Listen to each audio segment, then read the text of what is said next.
the inside scoop with Alex and Jeff.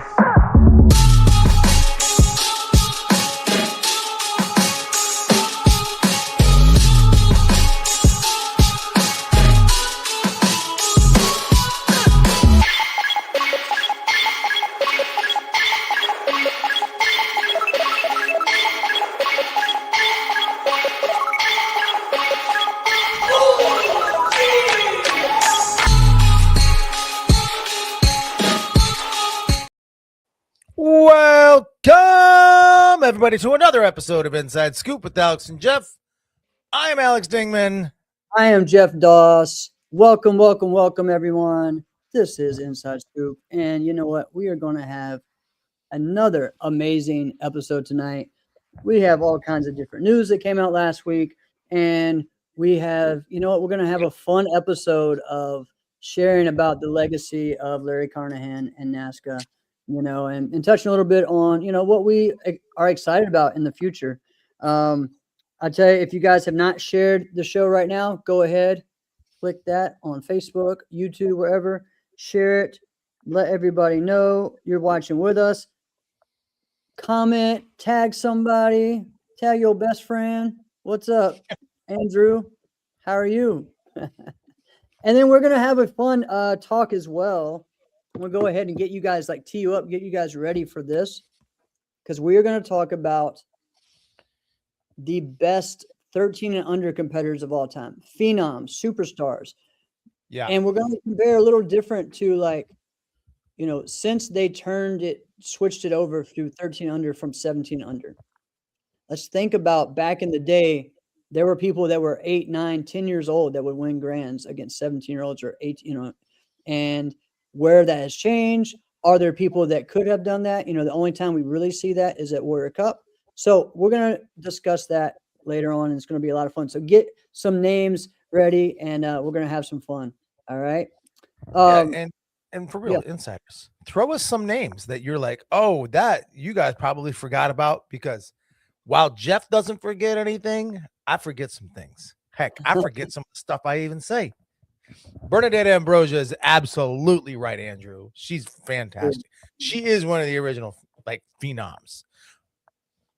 Yeah, it's true. And it's kind of funny because when I came into the sport, as a black belt in 94, I was 10. I think she might have been her first year in the 15, 17 division. Because that's what they were. Yeah.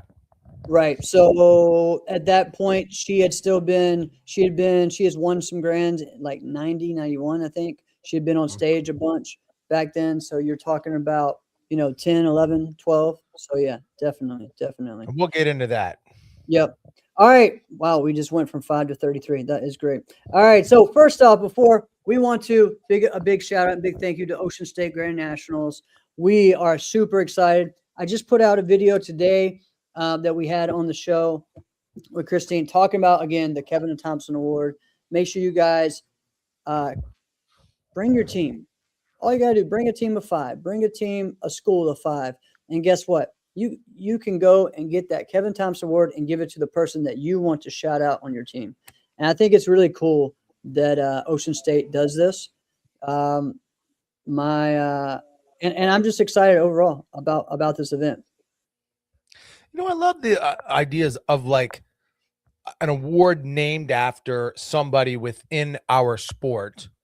Yes. We do have the Ken Eubanks Award, which I think is fantastic. I think the Ken Eubanks Award of sportsmanship, I think is fantastic.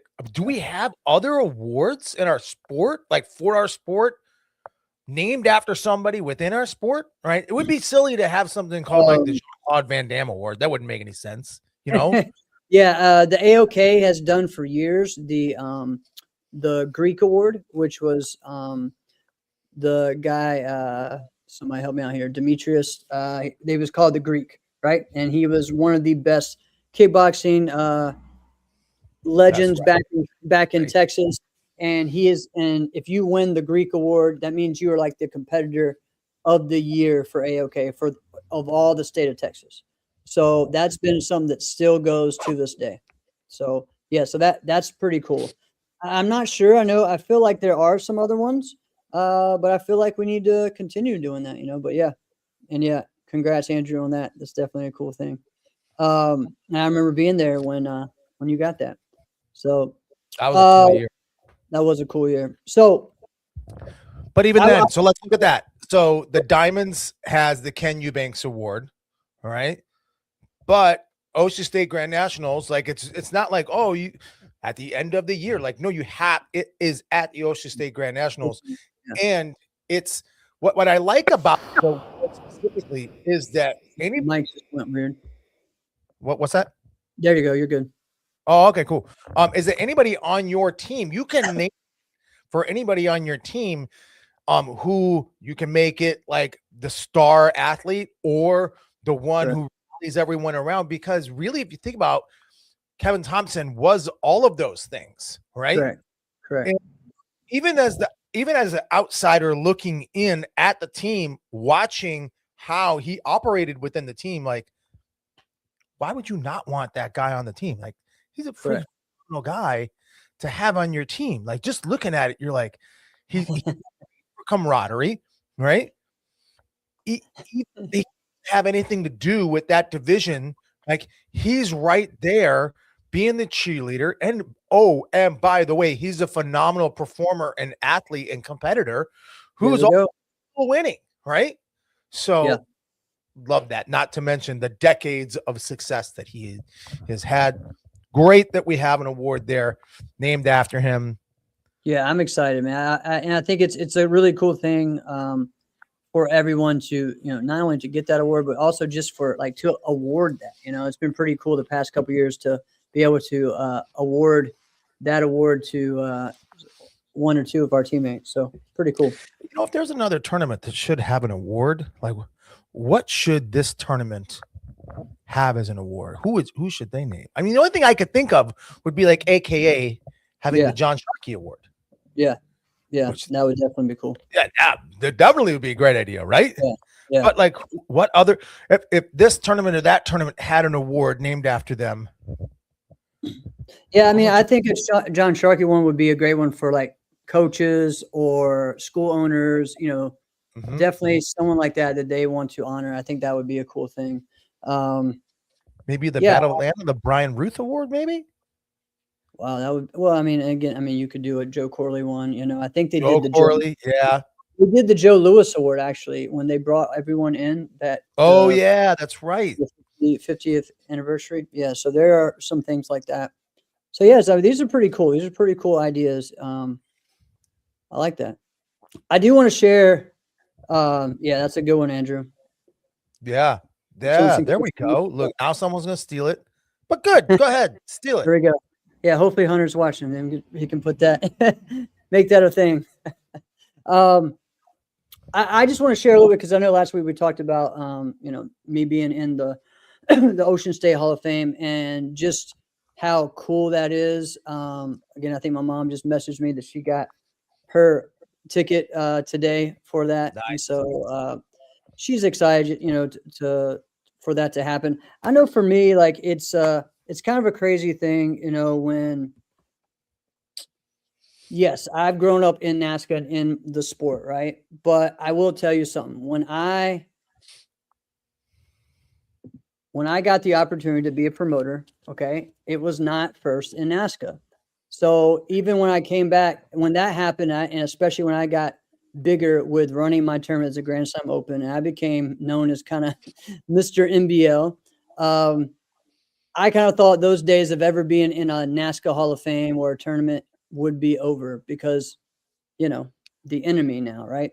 So for me to be, in Toronto's Hall of Fame, now in the Ocean State, which is one that I grew up competing with as a kid. And, the first time I was on stage, I was 11 years old, and like last year being on stage at 41, 30 years later, continuing that it's just exciting. And I'm just, appreciating to be appreciated, for what I've done in the sport as for all of this. So it's just pretty cool to get that. Cause I mean, again, I thought maybe that wouldn't happen. Well, and the cynic in me agrees with you. It doesn't mean that it's right. I thought it wouldn't happen either. Although I thought it wouldn't happen not justifiably. I thought it just wouldn't happen because I thought there's gonna rob you again, man. All right. That's what I felt. Right. I mean, how many times have we got, like, I think people think that you've won more overalls in the last 5 years than you actually have. I think people actually believe that. But if you have to go, no, don't you remember you robbed me of that? Then they go, oh, I thought you won that. You didn't win that diamond ring. I thought that was you. That wasn't you, right? And but that's just. But you could name yada da da tournament or it's all kind of the same. And I think that we're just so used to seeing you successful that after a while, I feel like people got fatigue from just seeing you so successful. Right. Yeah, they were just like, you just weren't going to get the flowers that you deserved. So I'm really glad to see that happening. Yeah, I appreciate it. And again, I think some of it too is also just where we're at now in the sport and how, again, with the Korean Challenge and now this thing with Adidas and just how, it is weird though right now. It's a lot of people think I'm only like the Korean guy. And for a long time, I was the creative guy. I was the open guy. I was, like local. Even someone today said, hey, man, I do think creative forms have a place in our sport. So keep your head up. And I'm like, and this is someone who like knew me from back when we were like 8, 9 years old. I'm like, yeah, I've kind of done everything, but it's okay. It's kind of funny. But anyways, again, guys, go check out Ocean State Grand Nationals. And we are just excited again for this big event. Like I know in the next couple of weeks, we're going to start doing predictions of who we think the top 4 will be for all the open weights. And it's going to be a lot of fun. And even like, are we going to have a sweep again? Like we did like a couple years back, it's like, all right, we're not going to have a CMX Grand. I guess we're just going to have a performance because this thing got swept. Yeah. And that would be cool. Who's going to win this or who's going to win that? That's always fun. Yeah. I mean, right now, what's crazy is that there's a couple of things where like depending on what I compete in, I may be the person holding back that sweep. You know what I mean? So it's kind of interesting. There's a competitor right now who's right on the scene, and he is trying to win every traditional division there is, and it's pretty awesome. So congrats to the young man, Mitchell Street. So, all right. So we're talking about Ocean State, talking about everything going on this week. We found out that, Larry Carnahan is stepping down. The initial statement was, appointing Hunter Lyon as new president right now. And you know what? This is the time to really just shout out. Of course he's going, John. That's why I'm excited about it, man. Legacy of, sorry, got all off track. But to talk about the legacy of Larry Carnahan, you know what? And, I was just on a phone call with someone telling me about, like where this happened at. And, like 1987 was when, they changed the name to turn it into NASKA instead of NSKA. It was NASKA to include Canada. And I think Mike McCoy talked about that when we were on the show, right? And I think Caesar Bukowski was the first president. And then he was gone after that first year.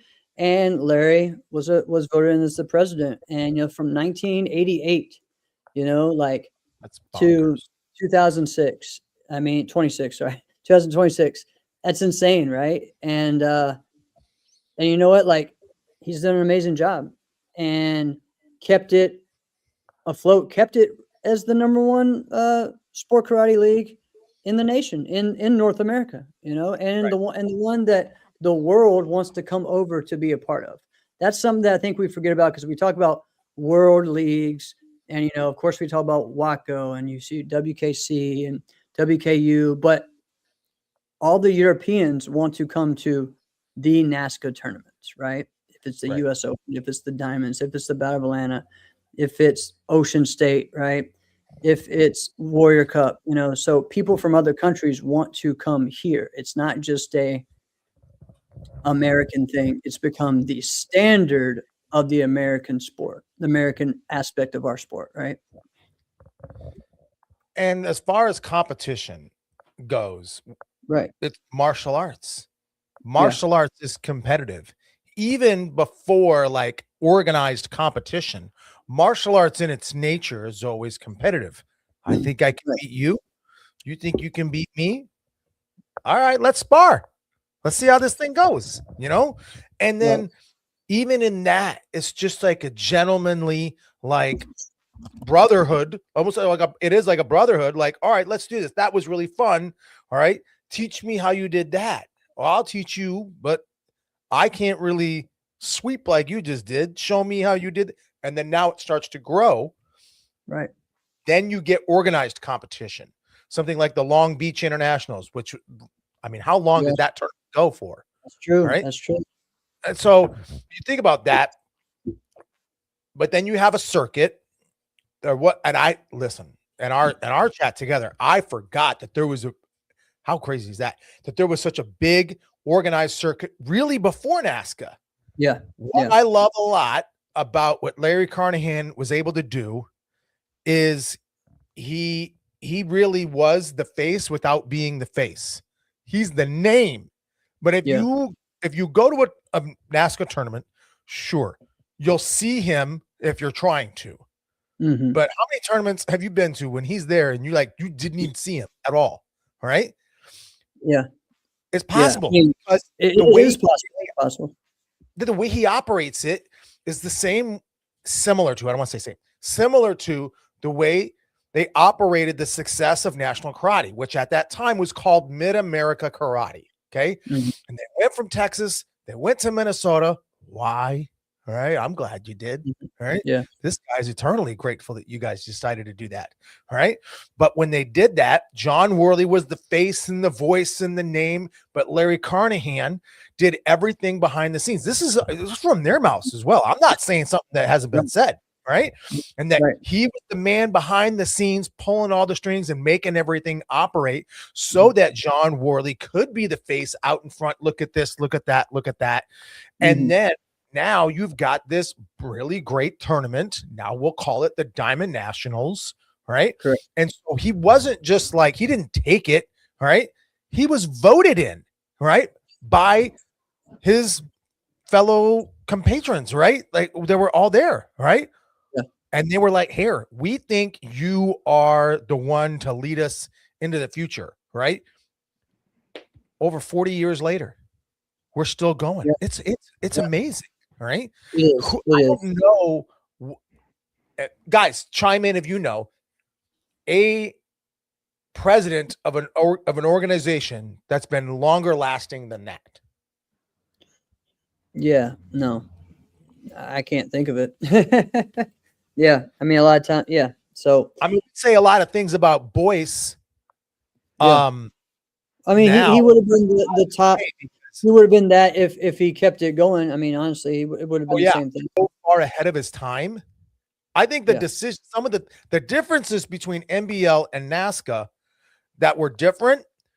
I think Boyce was right, but it was so far ahead that it was just hard for people to wrap their mind around it if you're not used to some things like that, right? But some of the things that I loved about what Boyce did is it was like, no, for a while, Andrew, you're right. He was this around for a is while. the rule.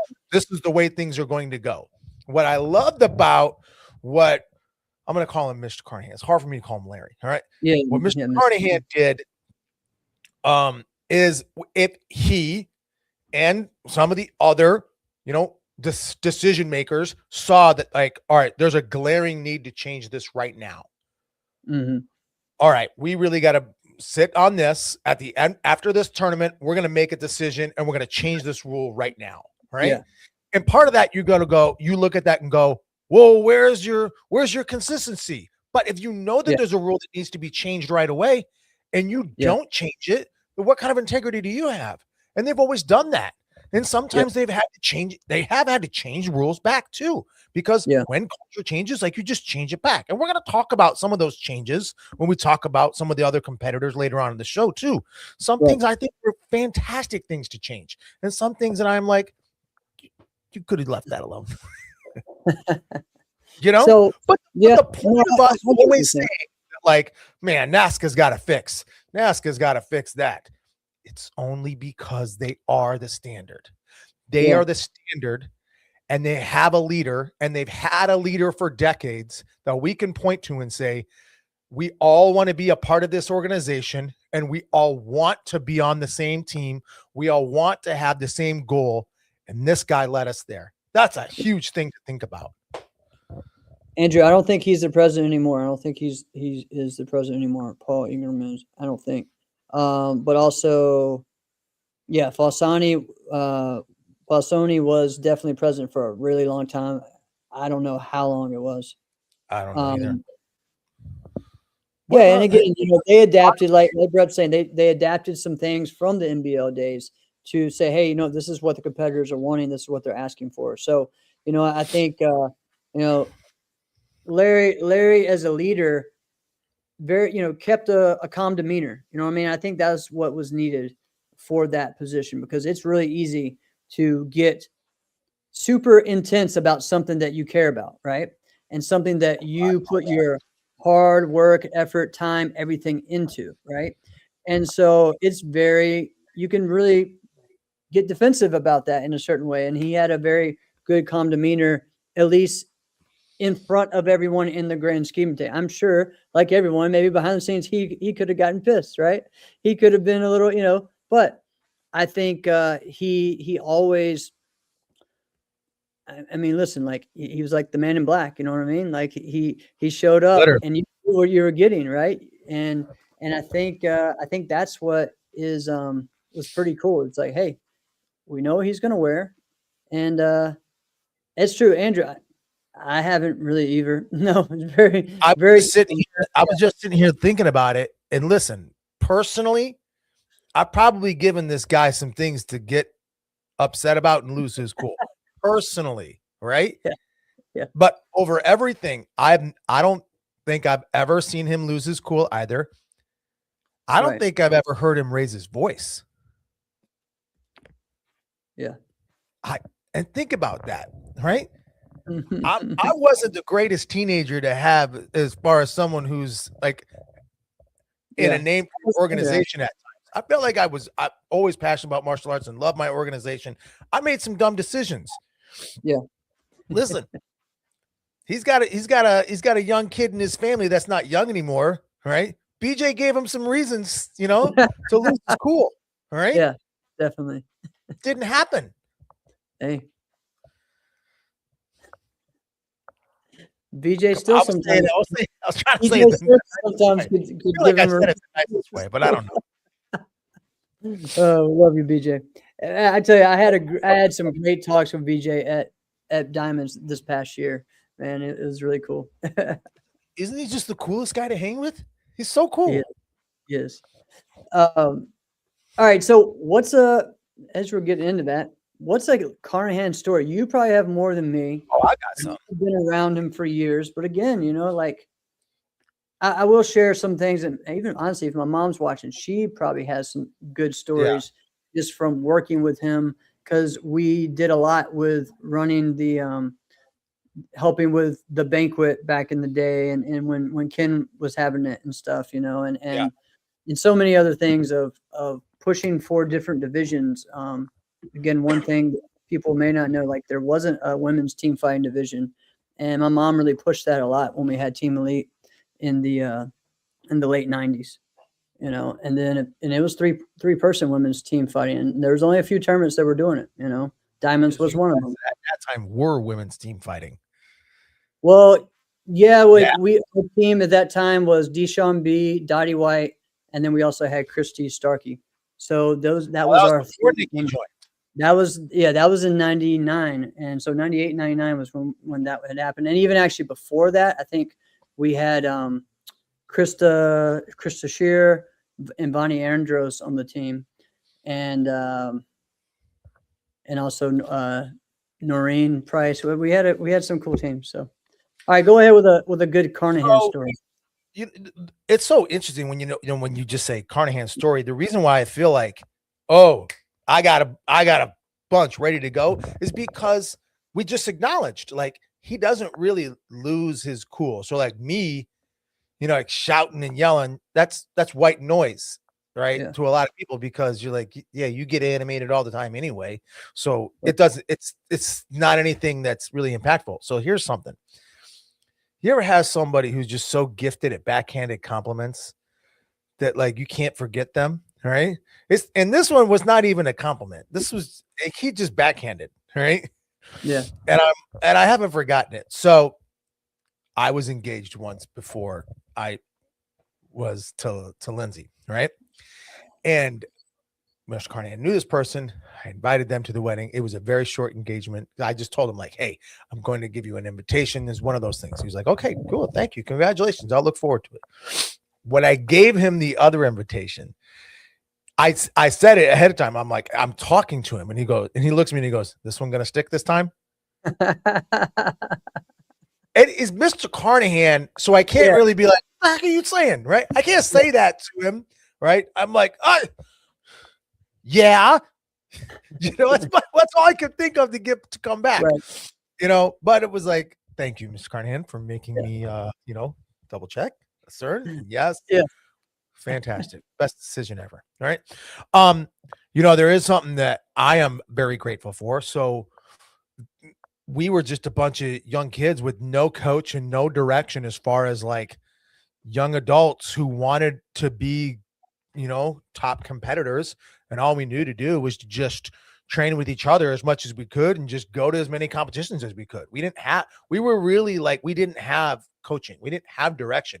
We didn't have any kind of guidance. And Larry Carnahan, Mr. Carnahan he wasn't really guiding us with that. He was just, really like, are you guys going to be at this one? Are you guys going to be at that one? And we're like, we're trying. And he goes, tell you what, I will pay for every one of your team fighting entry fees. And I'm like, wait, what? No, we're like 20 years old. We don't have 2 nickels to rub together. Kids are in college or just working part-time jobs and doing everything we can. We don't got nothing. Ain't nobody sponsored. Nobody got nothing. Right. So we're like, wow, great. And and this was his agreement. He goes, yeah, I just asked that, when you guys win, because at one point you guys are going to win. When you win the first one, just give me back the entry fee. So that's all I ask. And I'm like, you serious? He's like, yeah. I'm like, wow, this is awesome. Of course. Okay, cool. But then there was a time where we never really had to worry about it because BJ would just go get it. I'm like, BJ, is everything taken care of? He's like, yeah, I got to take care of. Well, there was a time where it was BJ wasn't fighting because he was injured. And we're like, you want to talk to Mr. Carnahan? I don't know. I never had to ask him before. It was always just taken care of. Now we got to ask. You want to ask? I don't want to ask. All right. What if he says no? You got money? I don't got money. All right. We're literally doing this at an event one time. And but it wasn't just like, yeah, we'll comp you. It wasn't one of those. I actually had to go get a check, right, hand it to registration, and no, we didn't get an early discount, right? Right. That I thought was so cool. Like he could have just been like, guys, just waive their registration fee. Never did that, right? No. He literally, I had to go to the president of the organization, get a check, handwritten, go walk over to registration, hand it to him, and say hi, Or the team. Yeah, I just thought that was really cool. And the integrity behind that, obviously we didn't make back his investment, a couple times we won, but how many times did he just write that check? We didn't give him nothing back. And even when we did win it for the first time, he's like, just enjoy it. Just enjoy the first one. Yeah. Like, we literally never paid this guy back. All right. Not one time. All right. And not because we were trying to like skirt around it. We tried. Right. So he's just a fantastic guy. His vision about martial arts is through competition, right? He wanted to further martial arts, and he truly felt that like through competition, this was going to be the avenue that he could go down that could have the biggest impact towards furthering martial arts. And you got to love the kind of integrity that he has with that, to be like, I'm not going to let this thing die. Right. And I want to see this go because of martial arts. I want martial arts to continue. Right. So if anybody else has got great Larry Carnahan stories. Throw them in here. We'd love to hear them. And when you say the man in black, does anybody look cooler in black than Mr. Carnahan? Does he even have another color? I don't think so. I don't know. Have you ever seen him anything else? I saw him wear a maroon tie one time. Yeah, you know what? You're right. I feel like it was something like that, like maroon or something. I mean, he never wore like the NK colors for anything. No, I saw it was a black uniform. That's when I came around in early '92. I've seen him in a red uniform before, but I don't know. Correct. But when I came around in '92, yeah, there was 4 people. Everybody, you made black belt, you had a red uniform. That's what it was, right? It was a big deal. Yeah. But there was 4 people within the organization that had black uniforms. That's all it was. All right. It was John Worley, it was Larry Carnahan, and it was Jim Albertson, and then there was another gentleman. All right. So I'm just not going to say his name. All right. So, right. Yeah. So, and so that's why I never knew him outside of, the black uniform. Now I'd seen him, seen pictures of him in Karate Illustrated. He was on a cover, sidekicking some guy through whatever, and it really was in his competition as well. He was one of the pioneers of American kickboxing, all right, above the waist kickboxing. That was like a foreign thing. It never really happened before. He started doing that in the 70s. So that was a pretty big deal then too. Right. Yeah. That's right. Derek, you're right. Drew. Yeah, he had the same uniform, black jacket and jeans. You could always count on it. Yeah. I love it. Yeah. I love it. So yeah, you might have some snakeskin boots. You might just have a clear, soft black leather, but they're going to be black and they're going to be boots. So, man, I just feel like I always had good conversations with him, and it wasn't like super long or anything like that, but just always an appreciation for what I did as a competitor, appreciation for like supporting, even if maybe I hadn't been there in a long time. Yes. In case I hadn't, he was always appreciated to see me back. I remember many times, even again, when I had said, I was, promoter of, NBL and such of tournaments. And the BJ actually he told me many times that BJ was like watching videos of me competing in different places and stuff. Said, hey, I saw a video of you, doing this and doing that. And so like, it was cool that BJ was always watching and showing showing Larry, Mr. Carnahan, so that, hey, this is what Jeff's doing now over there in NBL. Can't wait till he comes and competes in NASKA again. It's like, things like that. When he saw me, he made sure, hey, I saw a video of you the other day, man. It was really cool. I was like, oh, all right. Like, that's cool to say, especially when, at that time in my head, I'm thinking, oh, I'm going over here. I'm going to be looked at as the enemy. Truth is, like, I'm a NASKA kid. That's where I grew up at. And you know what? Those guys like a Larry, like Muhammad, like Mike, those guys always treated me right, and still do. So it's pretty cool. I did have one other. Remember I said you like backhanded compliments? He did give me one backhanded compliment that maybe it's just me. I always take it like it's a backhand. Yeah. But he is like knives with his tone, right? It's so cool, but like he the way he says something, like he'll say something and then walk away and leave you confused, like, well, how did you just mean that? So it was like, I remember exactly what happened. I'm competing. It was the last move of the form I did. I'm at the New England Open and I tear my PCL. All right. Yeah. And I'm like, crap. Cause you land on those concrete floors and you're like, those things are unforgiving. How many people, have broken foot, land, bust up their elbow, knee injury because of services like that. Not just that one. I mean, there was other ones too. I think Compete had that. Capital Classics had that sometimes, but it was the same type of service. Anyway, so that happened to me, and I'm over here trying to figure out, like, because fighting is next. Yeah. All right. I took the runner up. I didn't even win. Anthony Atkins beat me. All right. So now it's like I gotta fight. Now I'm feeling like I really got a shot here. Like I can win this division, but I can't. Like my right leg is effed. All right. So I'm like, okay, well, I can't kick. Well, I definitely can't stand on that leg. How can I? What can I do? And then like people are looking at me like, dude, you're crazy. You can't do nothing. You can't walk. You can't fight. And I'm like, well, no, I can't quit. So I'm going to fight. Correct. And Mr. Carnahan walks over and he's like, Alex, what are you doing? And I'm like, I'm just trying to figure out like how I'm going to be able to do this. And he goes, Alex, the medic says you can't do this. I'm going to trust him. You can't do this. I'm like, I know, but I got to figure out a way to do it. And he goes, Alex, I've always kind of looked at you as a form guy anyway.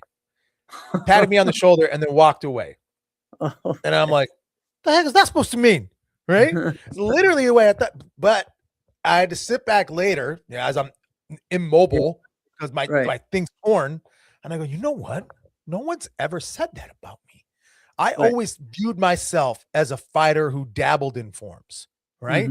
Which is, if you look back at the end of the career, that's exactly what it was, right? But at one point, I was all right. I was pretty good. But for him to go, I always kind of viewed you as a form guy, all right? Initially, I took it as a backhand.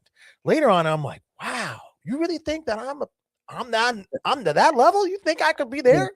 Right. All right, not bad, right? Cool. Yeah. Right? That's pretty cool. But but you can kind of almost hear him saying that, can't you? Yeah, definitely. Yeah, I mean, it's kind of crazy, just all the different conversations, that everybody, has had with him over the years. I remember there were a couple of years where I didn't. It was just more of a, hello, sir, and wait a minute, and I mean, you got to think of all the different people that he has met over these years, of tournaments and people that were really close with him 100%. One point and then gone. I mean, you got to think about parents that were really involved in the league. Like, even like my mom was super involved. But you know what? Like, that was 94 to 2001. So like, we're talking about 7-8 years that out of his, what did we say, 48 or whatever it was, that's crazy, right? Of all the different people who have been so involved in this. I mean, you got to think of people that parents and even coordinators and all the different, and even teams that were involved in NASKA in the very early years, right? And then we're gone, Yeah, like it's wild of all the different people he's had to be able to talk to and stuff, and later on, he knows he sits at his place and he's ready to take care of whatever he needs to, but also promote the league, right? And that's what I feel like he's done so great. And I'm just excited about, I feel like he's left it in a good state, right? And now we're in a great state to continue to move forward with the next step. So it's going to be exciting to see this next step coming up pretty soon. So let's share more. Let's focus about Larry right now. When you mention teams, like, let's just think about it. Like, the way that he decided, like, we're going to put this in our night show, and it completely changed the way people approached martial arts tournaments from that point on, is when they had the West Coast demo team as a part of the Diamond Nationals. And then when they did that, he and John Worley were like, we're never going to do tournaments the same ever again. All right. And he just is like, this is what it needs to be about. People need to see this as a possibility. And we want to highlight this in our show. Right. So think about it. Before that, what was it? It was just like, who are the last two guys fighting? That is it. That's all it could be. Right. So then they made a show out of it. They made it bigger, and they made it bigger, made it more inclusive. And now it's a massive production. Gotta hand it off to them. Right. Without that, maybe it looks totally different. Yeah. So, all right. So, congrats to Larry Carnahan all these years. Congrats to NASKA for where we are.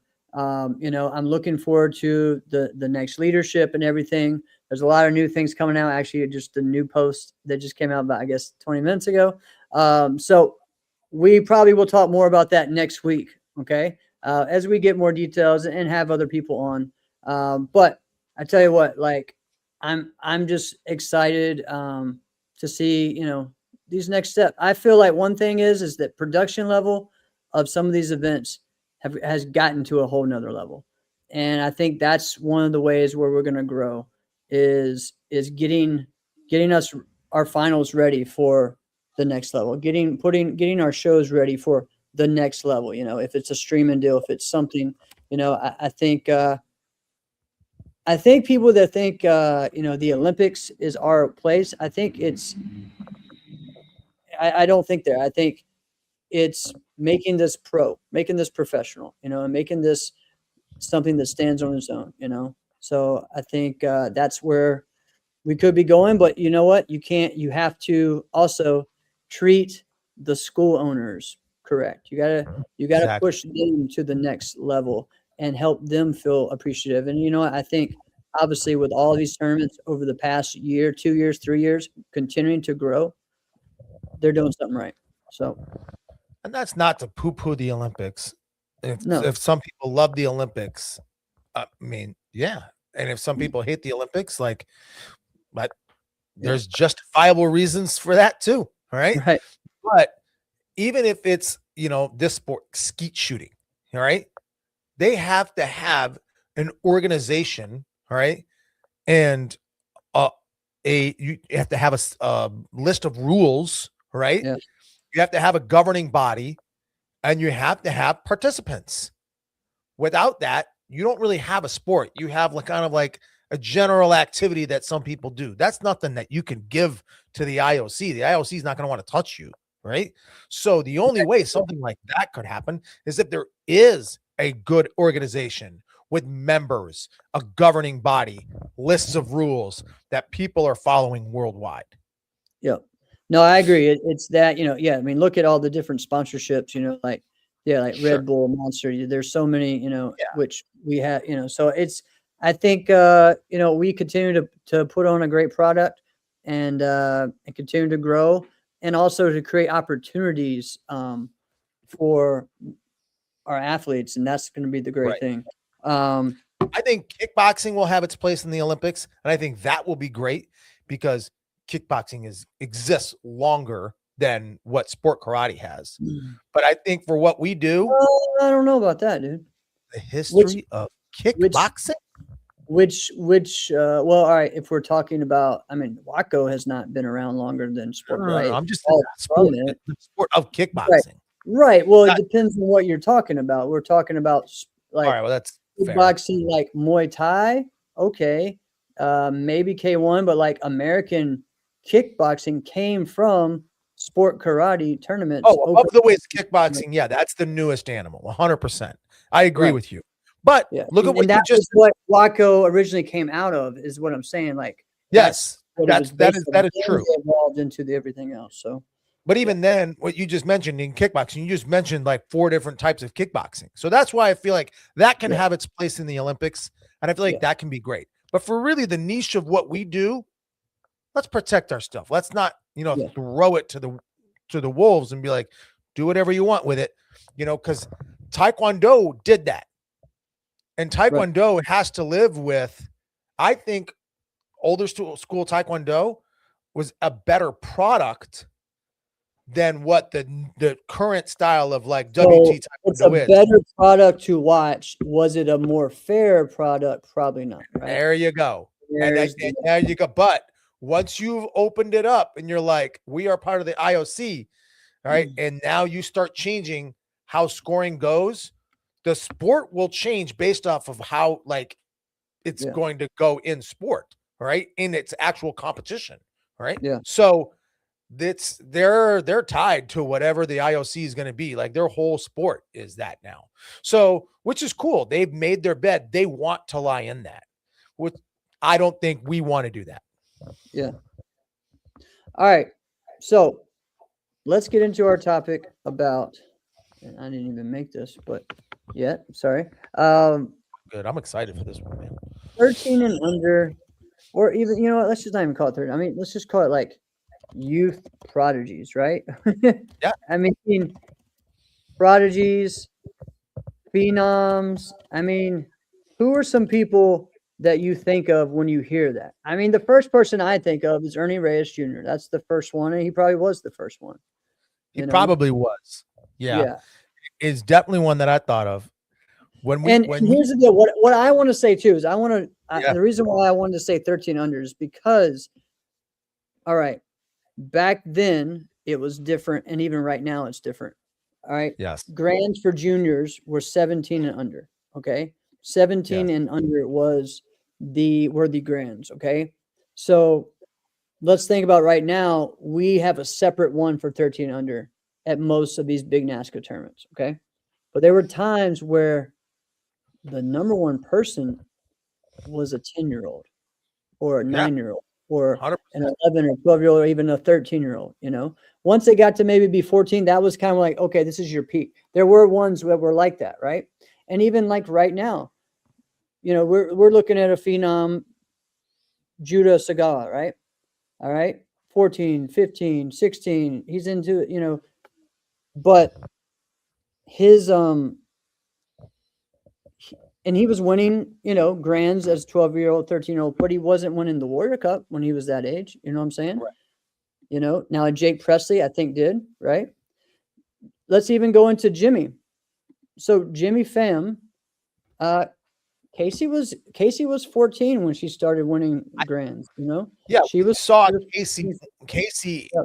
Here's the beauty of like tournaments in the 90s like that, because if you won your division, we saw you, all right? Yeah. Because there were few runoffs, right? Yeah. And there wasn't as many divisions. There was 12 to 14 forms. Right. And then the tournaments that did break it up, some of them like compete, Bluegrass, they would put all of us in the finals, all 14 of us in the finals. 1 grand, 14 people, right? Then, or they would break it down like Diamonds would take just the top 4 or top 3, depending on the year, right? So you have many different ones, right? So Jimmy, I believe, he had some successes like in NBL. He was winning the overall grands at like 11, 12, right? Maybe even 10, right? But in NASKA, I believe his first one was when he was 13. I'm trying to remember, like I know 95 was really when he took off as being like the guy, but I don't know if he ever beat Carmichael to win one when he was. I was just thinking the same thing. Like Carmichael's in the chat too. Yeah. What's happening, Carmichael? And talking to Carmichael today, Carmichael's first grand championship was when he was 13 at the Battleland. Okay. Yeah. Now another one that we're talking about would be a Seneca Luther. That was the first name that I thought of. I'm gonna be straight with you. And I'm thinking about that when you brought this topic up to me, and I'm like, I freaking love this idea. That was the first name that jumped in my head. And then I'm like, how do we think of so many things where we have to mention Seneca Luther? All right.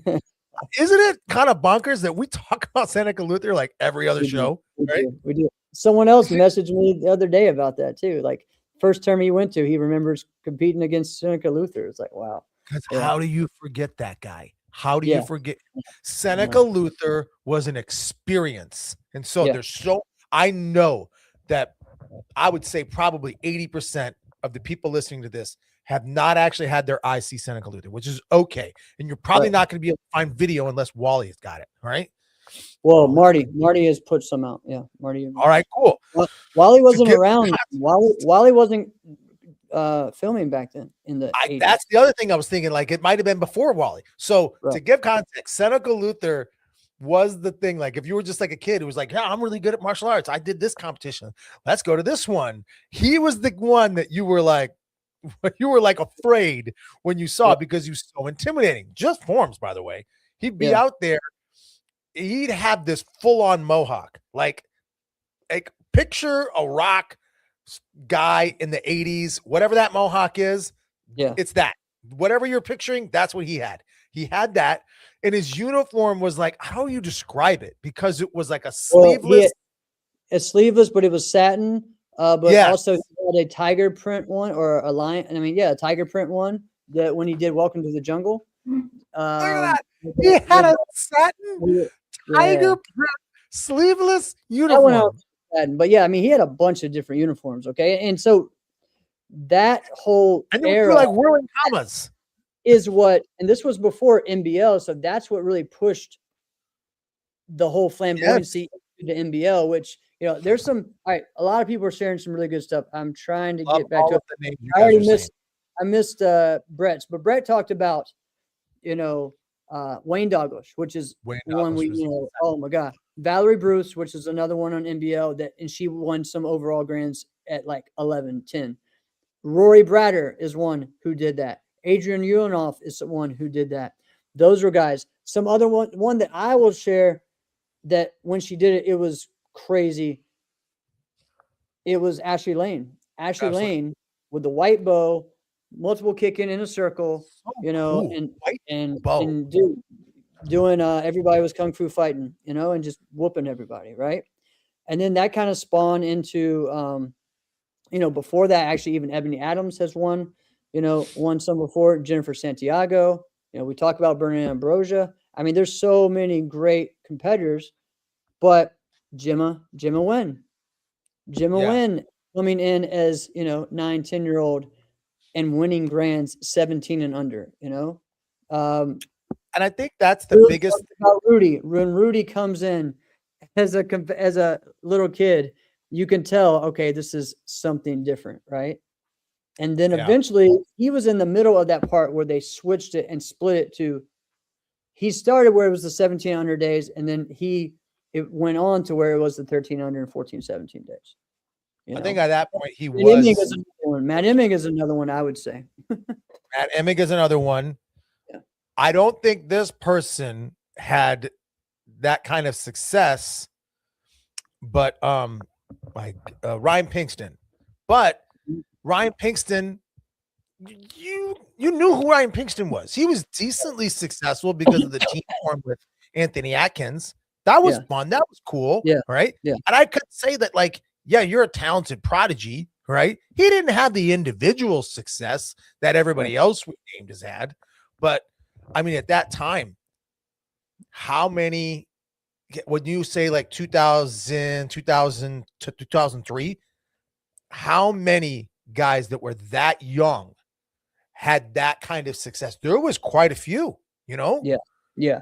So Butch Marks is fantastic. I think he was, but I actually think Butch had his most success when he was like 16, Yeah. So, when he was 14, 15, 16 was when he really, 17. And when he was 17, there was that year, it was like nobody was as good as Butch. Right. Right. So when he was 16, yeah. But all right. Let's go back to when you were mentioning Wayne. So Wayne Douglas, so and really humble, because I mean he might have been 10. Yeah, might have been. All right, and was just really loving being in that environment. His dad Rick really just immersed him into this, being like, he's that good. Let's ride it until he doesn't want to. Let's just keep going. You want to do this? If we can get the resources to do it, let's do it, because let's go. I remember there was a time where he and Jimmy Pham tied for a weapons grand. All right. Yep. They had to do their forms again. Yep. And it looked like it was a tie again. They announce Wayne's the winner. Yeah. And Jimmy's like patting him on the back. Yeah. And Wayne stops. He's like stunned, can't move. He's looking up at Jimmy like, you what? Like, you're about to win. And he's like, wait, they're calling his name. And he's like, wait, what? All right. Yeah. Yeah. And it was just such a cool moment, because that was essentially like what I remember mostly from his martial arts competition career, is just being this really, in the true sense of the word, the absolute phenom. I'd never seen anybody that fast before and be that good. Yeah. And just be so humble about it too. Like, literally didn't even think that he should belong, competing. Yeah. Well, and I think the same thing with like with Gemma, when she was competing, even I think maybe one year she competed against Casey before Casey. Actually, no, she didn't. It was Stephanie Flowers that she was competing against before Stephanie moved up. Right. And had a lot of success. Right. And, you have those guys. You have Wayne. Jimmy was that person years ago. In a lot of the circuits that he did a little bit of everything, right? He was a star in NBL, and one that we're forgetting about because we talk about him so much as an adult was Kim Do. Kim Do came on the scene as 10, 11-year-old, killing everybody with John Purnet's song, and doing it to it and putting a whole nother twist to that form. I think he won in '91 because I know at Battle of Atlanta. He was in the freaking movie. He was in the Sidekicks movie. And he was 11, 12 then, so that was someone. And then he took a break, right? And we're going to get to that, Drew, because we're kind of talking about before the split, right? And now we're going to talk about after that. Another one that was from the 80s that was one who had a lot of potential and was kind of traveled all over the world with like Junri was Dietrich. All right. So we talk about Michael Dietrich, but his younger brother, and why am I having hopefully someone can help me with it. Maybe Carmichael will help me with this, but his younger brother was a phenom. All right. Blonde hair, like a blonde hair bowl cut in the mid 80s, late 80s. And this guy was traveling around kicking, and he was kind of put to be like that next guy, like the next Ernie Reyes, right? All right. And so and then he just eventually got out of it. Michael stuck with it, and he got out. Yeah, Richard. There we go. Richard Dietrich.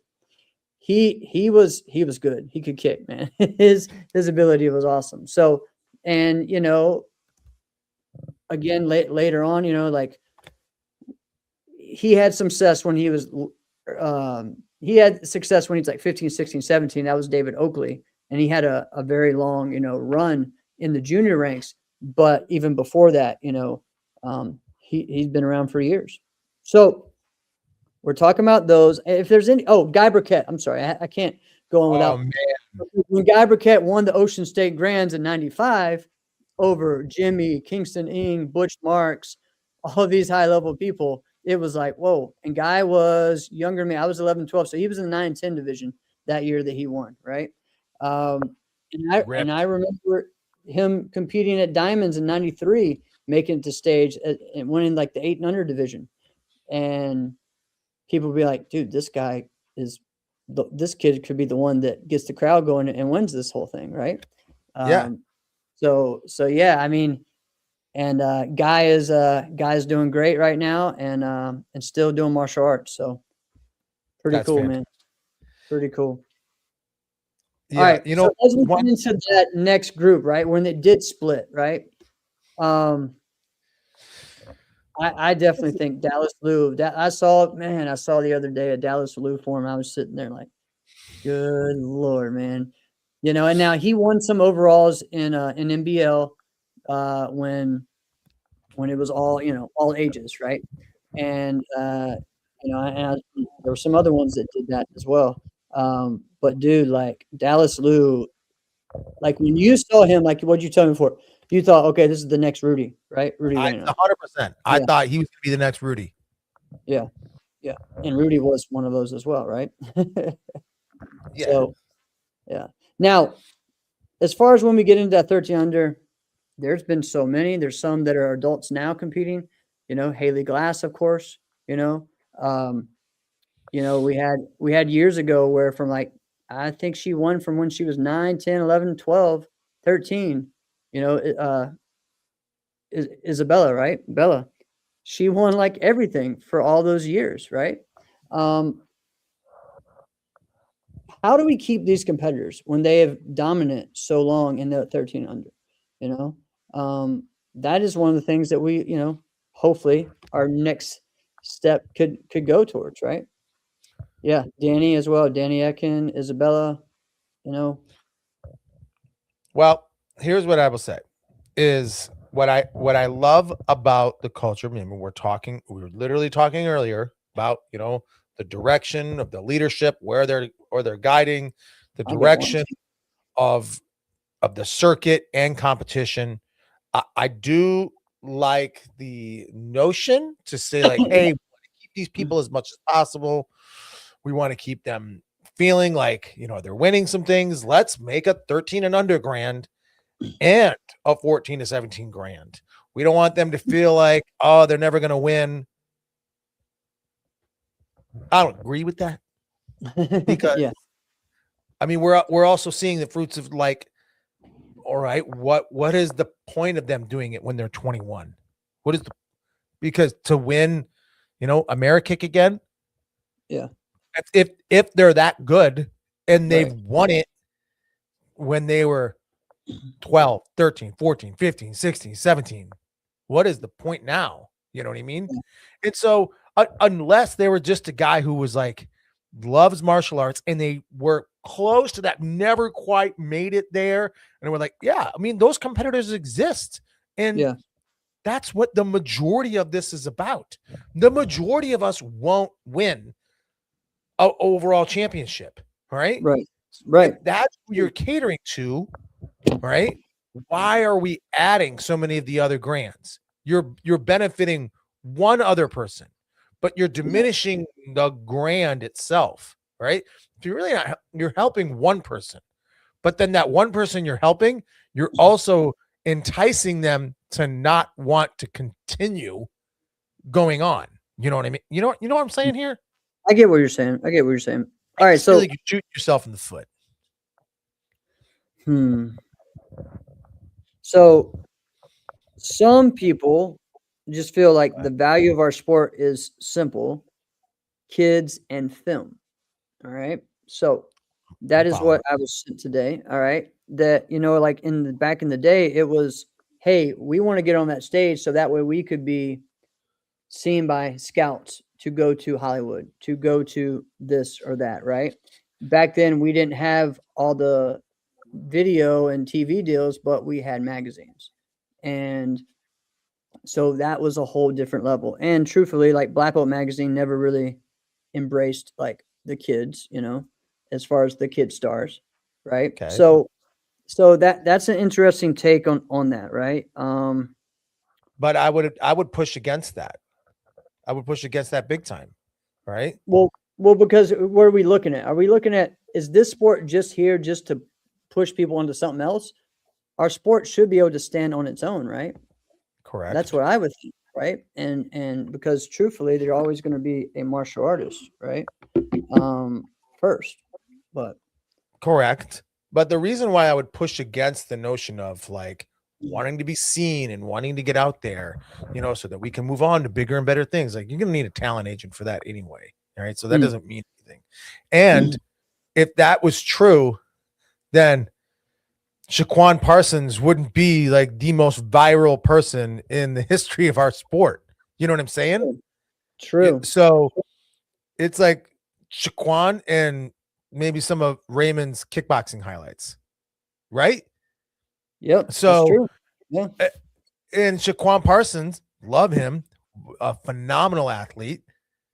He does give credit to being this, open martial arts competitor.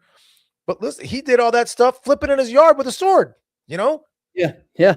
he didn't even need the tournament, Correct. That's true. That is true. Right. So I mean, yeah, it's a whole different era. One more. Oh, there's not one more. There's a bunch of young ones, man, that did so amazing. But Sage Northcutt is someone that we forgot about. Sage Northcutt, dude, like that guy, and even Colby, before, right? Yeah. I think that dude, like, even when he wasn't winning, he was a phenom. You know what I mean? Like he was winning his grands. He was everywhere. Even if like when he would go to NASKA and just fight, everyone just knew, all right, that's Sage Northcutt. That's something different. Yeah. That's a star, right? We're talking about a lot of forms competitors, right? Was there someone that you thought of when you saw as a young kid, like, oh, that's the future, or that's going to be a superstar? Sage would be one of those fighters, right? I would think that a lot of people saw and thought, oh, this kid's going to do something. The most recent is Bailey. Right. And that's most recent, but that's still, 11 years ago. Jalen Carr, DDB, great point. Jalen Carr. Jalen Carr was absolutely won. So for me, it's I hard would say it was because Bobby. I say it was Bobby Saronio Jr. is who I would say, and Brett just put yeah, on after I said it. He was that guy, and at that point, NBL fighting was still known as, especially junior fighting, was known as more like athletic. where the top people were coming from, right? Cass is a good one, but But see, Cass it's at that hard time though because there was plenty of guys when they were like 15, 16 that you thought, yeah, oh, they could win now, right? yeah, They're going to be something. Like when Kevin Walker was like 14, like, yeah, yeah, you thought like, ooh, he could be really good. But you yeah, also had seen what he was when he was 14. Like you'd seen that before, you know? But you clearly knew that like he was going to be good. And I think Ross, like DDB, when you say like Ross Levine, yeah, when Ross Levine was 16, we yeah. knew that like, yeah, He's going this to guy be. just all he has to do is just keep competing and he's going to beat everyone, right? But when you're Truthfully, that young mm, as a fighter, I think of I two people really: who do you got? Jennifer Santiago, and Yeah. Ebony Adams. Those were the two, bro. Like those two at 9, 8, 9, 10 years old, everyone went to their division to watch, especially when they were fighting each other. And it wasn't even close because here's the deal: back in the day, not every tournament divided boys and girls. They wanted Yes. to That's see where both of them whoop all the guys, and they would too. and And they that's what had a was little cool. advantage because they're physically gifted and just call it out as girls matured earlier than boys. And so Right. now, and they're really freaking good. So now Yeah. they get to go out there and put these boys on a highlight reel. Yeah. Yeah. It's true, man. Yeah, Malachi's done some great things. We got a lot of different people. So again, when we're just talking about these youth, and again, I want to say like 13 and under, just because you still have 4-5 years before you turn adult. To stick with that is hard. We've talked about some people Oh, in the beginning, right? We've talked about that people in the beginning, and maybe they faded out during their teen years, and then they came back as an adult, right? You know. Yeah, I mean, Joe I got a Python. couple that popped in. I don't know. I heard like a lot about Yeah, Chris for a long Walker time. when he was a junior. I didn't see him or Joe. Well, I saw Joe when he one was of a the teenager.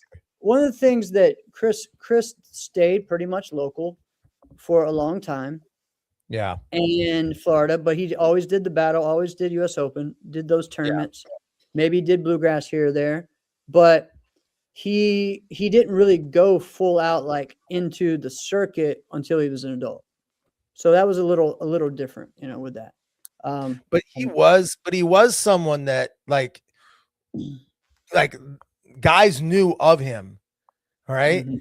And then there'd be some people who were going to be seeing him for the first time, and they were like, "Oh, I remember seeing him for the first time, not knowing who the heck this guy was." And Butch Marks being like, "Dingman, you got to see this guy over here." I'm like, "What's he doing?" He's going to do a standing Yeah, full twist with a flash kick, and I'm like, "He's going to do freaking what?" No, he's not. Right? yeah, yeah. If you did that at that time, you were like a sorcerer. You're like, "What the heck Right, is this?" correct. Since we were talking about fighters, there was a few that popped in my head. Robbie Lavoie. Yeah, Robbie yeah, Lavoie, absolutely a phenom because, yeah, Robbie was short. Robbie's always been undersized. He's always been. I don't think he didn't have a obviously didn't have a huge growth spurt, right? yeah, But he was probably always about at the same, height to sparing, like all the way, right? I've always seen him. He's just a little shorter, than everyone else that he's fighting, but always a ton faster and more skilled, right?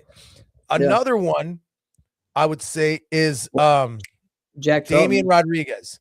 Yeah, Damian Rodriguez yeah, was fantastic, phenom. He was one of because I think yeah, back about the juniors that were going to be in the next couple of years that were going to be like really good, and there was a few like can't miss, like this guy's going to be phenomenal. Robbie, right? yeah. We Well, talk about Bailey, Ross, Damian Jack, Rodriguez was one of those guys. Jack, though, yes, I know, but again, so Damien was someone in what 13 under? Are we talking about, or are we just talking about teenagers now? Because that's where we Yeah, kind of I switched. know. We're talking 13 under. So Jack was someone who was winning at 9 and under divisions, 10, 11 divisions, 12, 13 divisions, everything on both circuits, right? So again, Chelsea is one that people forget. She had been winning since she was a little girl, right? I mean, yeah, it's just wild with all the different ones. We've talked about, Plowden talked about he didn't have Morgan and Avery doing that much when they were younger. You know what I mean? And really focusing on them doing other things and then really getting into it when they got closer to being adults, right? So it's everyone has a different take on this, right? I don't know, man. I just know that let's one question we got to talk about now. Who was the last person who was 13 under to win a Warrior Cup? I feel like as far as for me thinking about it probably was Jake. Jake Presley? Yeah, Jake Presley, I think. I know that Avery, I think, was 14 when she won. I think. I'm not sure. I know that let's see some different comments from different people who know about that. Well, let's talk about Michael's comment. We knew Brian Wood was going to be a phenom since he was a triple threat. The circuit was able to retain him through a solid period of his adult career as well. Yeah, you're right. But he was back then. He did everything. Yeah, I mean, he did forms, weapons, fighting, and he did it from a young age. He was still in that group. When did the split between 13 and under and 14 to 17 happen? What was that year? I feel like it was around 2004, but I don't know. No, that was the creative extreme year. Yeah, but I feel like that was a change. Did it happen at the same time? 2005? Probably, because a lot of times when they make these, it was 2004. They do. Yeah, that's a good point. They do big bulk changes at once, right? So I feel like that's when it was, because I remember going to tournaments that year and just the grands being that way and not it being that way before. But I'm not sure. All right. Brian was built like a 17-year-old at 12. Yeah. Another one that was built that way too when he was Ryan Huntley. Okay. So Ryan Huntley was someone that won like so many years in a row of his NBL world title in fighting. And everyone was just ready for him to get to adults to see him dominate. And the thing is, two other people decided to really say, no, we are going to do this. And that was Jason and Raymond, So, but see, look at what Carmichael's saying. Yeah. Compete 9 those 13 divisions. Though. So that was in 1990. Here's the 13 to 14 division. And then here's the 15 to 17 division. That's what it was. And then when there was 11 and 12 division. Yeah. 113 divisions in each. Right? Because it was 13 to 14 forms. Maybe there was weapons. No, 1990. In 1990. No, in 1990 there was only 5. So it was weapons, I believe, was 10 and under. Then 11 and 12, 13, 14, 15, 17. So 4. They may have had 1 musical weapons. I think that was later on. So it might have just been those 4 divisions. Now in forms, it was 8 and under, 9 and 10, 11 to 12, 13, 14, 15, 17. And then they had 1 music. They had 1 music. 12, 13. I thought it was 12 to 14. No. 13, 14. Like you just said, it was 13, 14. I know. I see what he said. Yeah. No. That's what it was. Even in 94 when I started, that's where it was. And then there was the musical division for a few years. It was 17 under. And then they split it 13 to 17, 12 and under. So you had 7 for forms and then like 4 or 5 for fighting. I mean, sorry, forms. Weapons, my bad. Jeez.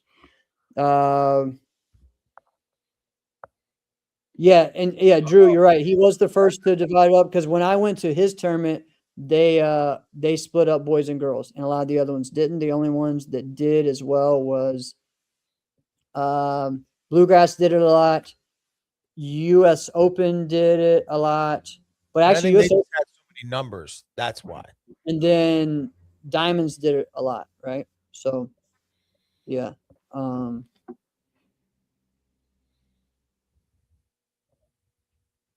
But that's always the argument to like, well, we don't have enough competitors to justify splitting, but then maybe you're not getting the competitors because you don't split, you know? And I mean, obviously there's plenty now. Here's what I will give it. I will give, and let's go back to who we were crediting to begin with, which was Larry Carnahan, Yep, right? Larry Carnahan. Continue to adapt and adjust, right? Yes, all right.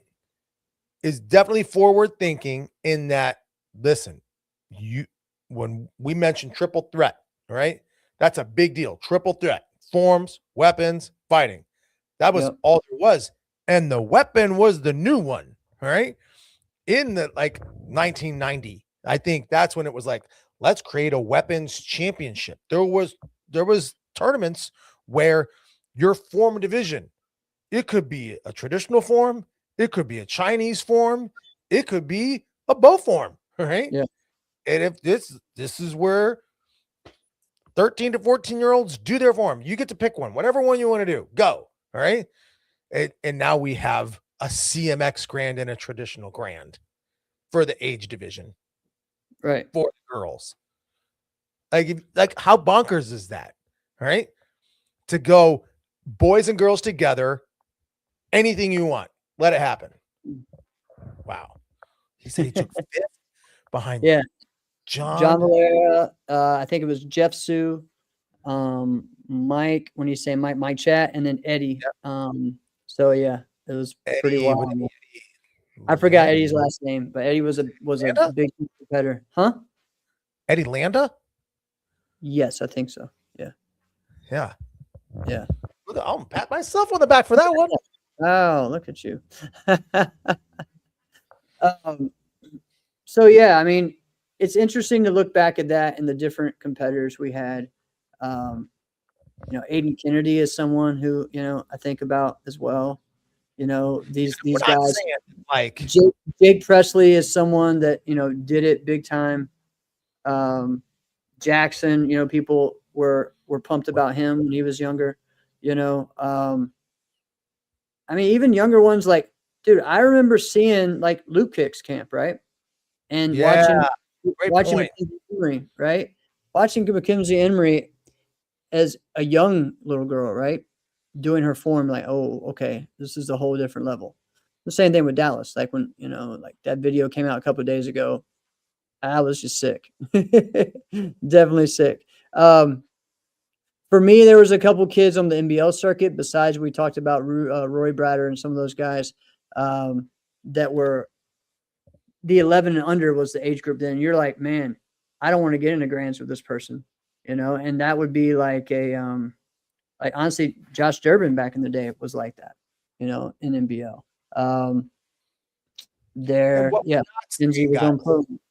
We're not saying, let's listen, back in the day, it was so much better. Right. We had so many more. We are not saying that. We are simply saying, let's talk about them because, I mean, like the guys that we're mentioning now, in theory, if it was not split so much like that, if 13 and under and 14 to 17 were combined, how about let's just have the conversation right now, Jeff? Is there anybody that if we got rid of the 13 and under and 14 to 17 could win, whether it be form or weapons? I mean, we're seeing a lot of that right now, it is tough. We the only time we see it is the Warrior Cup. It hasn't been as great for them, as maybe it had been in the past. Wayne won a Warrior Cup back in the day when he was, way younger than everybody else. Matt Emming won one when he was way younger than everybody else in the, I think it was 2000, I believe. And then I think Wayne won in 2001. So yeah, I mean, I don't know, man. That's tough. Again, a lot of people say, I think some of the times maybe when he was 13, Judah, but Judah really became Judah when he was 14, And I mean, but he was there. Everyone was ready for it. Like, oh man, this is going to be crazy. Well, and that makes sense. I mean, think about it. 14 years old. Look at the boost of testosterone that boys get, right? Yeah. Tyler was a star at a young age as well, and that is very true. And doing the shows on TV. That hair too. Yeah, definitely one.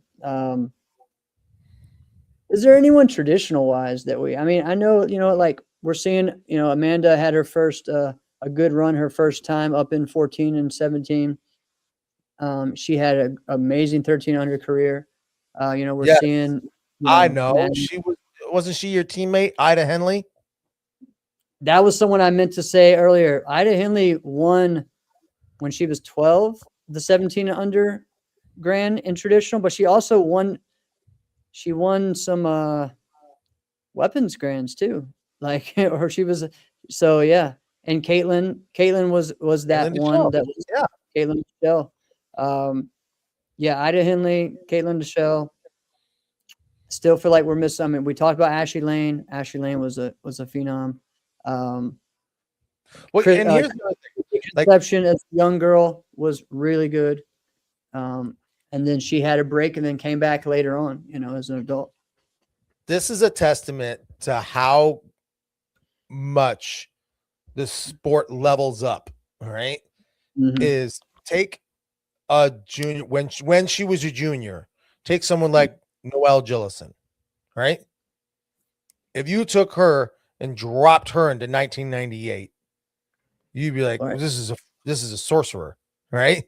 Right. This is not real life. What the heck is this, right? Right. And she was, and I don't think we would go, oh man, she was everyone should talk about the phenom she was. I think she was very freaking good, right? Yeah. And I think everybody should, if you're going to talk about who are some of the best that could, really pioneer CMX for girls. I mean, I think she's one of them that you bring up. I don't think you say she's the best. At one point, she was battling to be the best, woman's, forms competitor in the world. Sure. With Sammy and Haley, I think she was right there. But I mean, that's a testament to how much the sport is just getting better and better and better and better. Right? Correct.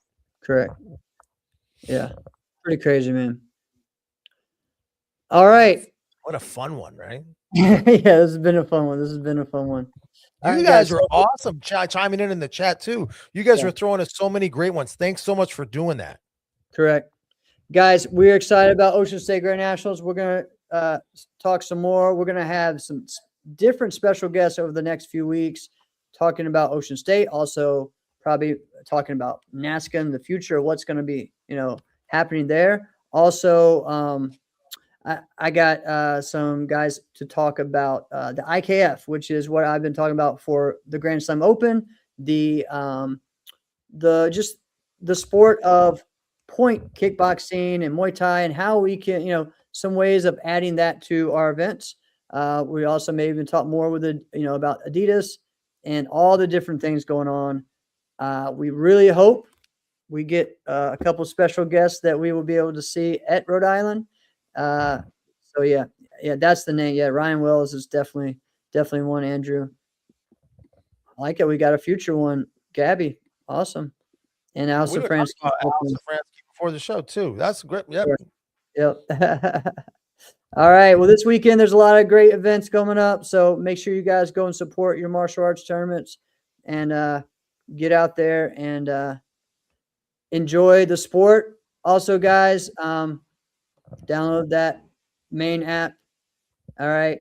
Definitely download the main app. And if you haven't watched any of our docuseries and streams, go watch them. There's so many great ones.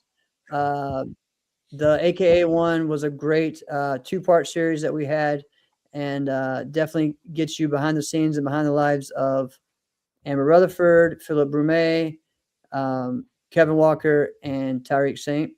And then we have tons of great just conversation. I mean, from just legends, we got Mike Smith, Terry Kramer, DJ Greer, Tony Young, Mike Smith. I mean, Anthony Price. It's wild. And then, Chris Walker right there with him. So go and check those out. There's going to be more coming.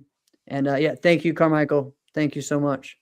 And lots of local events. Smack, Marty Eubanks has a tournament, Freedom Cup, so many great events. So, all right, man. This has been another episode of Inside Scoop with Alex and Jeff. I'm Alex Dingman. I'm Jeff Doss. See you guys next week.